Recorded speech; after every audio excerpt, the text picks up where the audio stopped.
All right. Here we go.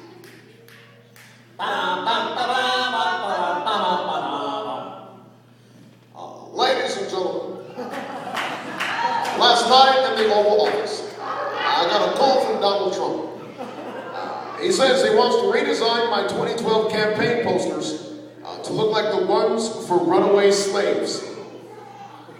And with the burden of your expectations and the power of the office, sometimes I want to build my own damn underground railroad. Our president is a prisoner. Convicted by a jury called the American voter. The penalty, 4 to 8 years of solitary confinement to the tightrope of public opinion. We were waiting for a superhero. The White House is both Batcave and Supermax prison. And these days, I wonder if Obama can tell the difference between a throne and electric chair. If the paint on the pillars of the White House will chip to show the gold on the bars of his cage. What does it mean when a man has to show his birth certificate on national television? Like an Arizona traffic stop. And what does it mean when that same man can celebrate getting a job with a $200 million party? Every dollar worth of malaria vaccine or a bowl of soup. And what does it mean when that man's choice of well-paid calculator on legs decides the number of young people walk by their dog tags into a firing zone? When that same man can order drone strikes for Pakistan. Electric blankets for Tuscaloosa. And espressos for his interns in one phone call. Is that the kind of power any one man should have? Because lately, the only difference between the presidency and NASCAR is at least they wear their sponsors on their chest.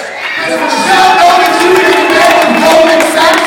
We don't do well when our saints practice adultery. The bailout's just hush money to a hidden mistress To keep your affairs classified. Mr. President, we understand that our ballots are death tolls. No one leaves a voting booth without blood on their hands. But we named you Mark's successor and surrounded you with the gravity of hope. Under the fire of a burning bush, you were a welcome black Moses. But America does not inaugurate prophets, Only pharaohs. Blame us. We have been searching for our promised land inside of Egypt. Blame The us. average voter never believed that you have bones that you could break just as easily as we do.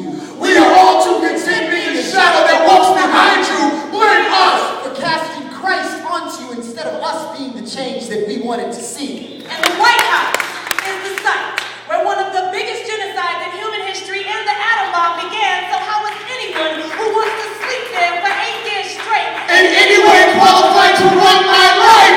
I never understood the point of standing in the pouring rain with hundreds of people, holding up signs for folks who aren't there with us, who at best only want to do the things we want to, why we're not holding up our own hands instead. Whenever I doubt in the power of ordinary people, I think of the little things, like witch burnings, And war. ethnic cleansing, and extinction. But if we're so good at building mass graves, then why do we fill the next one with the ideas that create And if them? we're so good at fighting other people's battles, Then what is stopping us from fighting our own? Sometimes I don't know what's more hopeful. Looking at Obama's face on the TV screen or my own face when that screen goes black.